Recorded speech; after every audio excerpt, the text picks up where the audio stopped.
اعوذ بالله من الشیطان الرجیم بسم الله الرحمن الرحیم. زه نثار محمد تاسو ته مخاطب یم د یو ډیر عظیم الشان باغ وا ګارډن دا د اکبر بادشاہ د زمانې یو شاهي باغ دی. یو زبردست نظاره بهترینه نظاره چې په دې کې به د هغې سیکورټي ګارډ ولاړو. دا د هغې د سیکورټي ګارډ د حفاظت دپاره به دې ته ولاړو او دا یو زبردست فضا هغې د خپل ځان دپاره تایید کړې وه او جوړه کړې وه چې هغې کې به دوی کله کله دلته راتلل او د دې نه به خوند او مزې اخیستلې، ځکه چې هغه ډیر شاهي خاندان و، ډیر د غټ سوچ او د ډیر عظمت والا د ډیر ښه سوچ خاوندانو. د خپل ځان د سهولت دپاره او د ښه سوچ د خپل ذهن د فرش کولو دپاره هغې دا یو زبردست ځای ځان له جوړ کړی و چې په دې کې به هغې سالانه راتلل او دې کې به یې ریایشګاه کوله، دې کې به دوی پاتې کېدل د خپلې غټې عملې سره. دا یو په ډیر غټ تعداد سره جوړ شوی دی، په دې کې هر قسمه سهولت موجود دی. دې کې د لمبا سیستم هم شته دی، غټ غټ تالاونه دي پکې. د باچاهانو خو ډیر عجیبه سوچ بیا د هغې نه یو زبردستې طریقې سره لختي بیل کړي دي چې دې نه به کمې فضول اوبه به دې کې کمې استعمال شوې نو هغه به ترې نه بیا ډېرې په اسانه طریقې سره وتلې.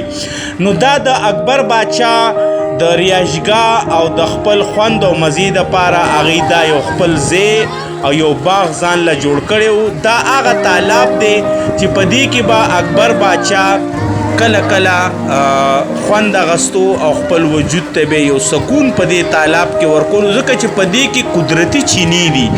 دې ته د کوی یا د داسې نور څه سیسټم نشته دی او دا تالاب چې دی دې کې د خدای په قدرت سره یو بېشماره چینې دي او هغې په وجه دې کې تقریبا 15 فوټو پورې او 4.5 فوټو پورې دې کې تعداد د اوبو دی چې دومره ډوبوالی دی په دې کې او دومره زیات تعداد سره په دې کې اوبه جمع کېږي.